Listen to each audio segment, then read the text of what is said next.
মহাপুরুষ মহারাজ ভক্তদিগকে বলেছিলেন, ধর্ম ওরা কি বুঝে? অমন অনেক ভাব সমাধি আমরা দেখেছি। ওসব ঠাকুরের ভাব নয়, ওসব লোক দেখানো ভাব, উঠে বরং অনিষ্ট হয়। ঠাকুর বলতেন, ধ্যান করবে মনে কোণে আর বনে। যারা নিম্ন অধিকারী তারাই একটুতেই বলে বেড়ায়, 5 জনকে দেখিয়ে বেড়ায়।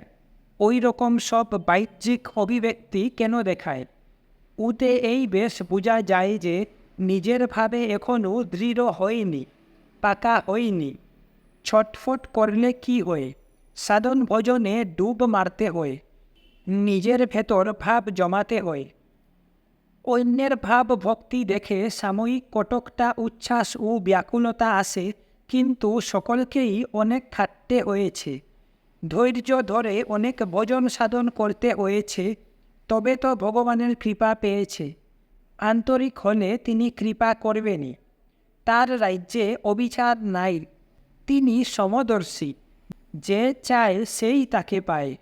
ভগবানের দয়া সকলের উপরই আছে, তিনি তো দয়া করবার জন্য হাত বাড়িয়ে আছেন। ব্যাকুল হয়ে চাইলেই পাবে, চাইবে না, কিছু করবে না, খালি ছটফটানি, খালি হা হুতাশ, আমার কিছু হলো না, আমার কিছুই হলো না। একদিনেই তো হয় না, আত্মপরীক্ষা চাই। এটুকু আর চাই নিয়মিত অভ্যাস।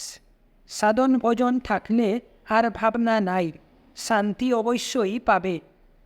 করে তো দেখো কি করে শান্তি না পাও।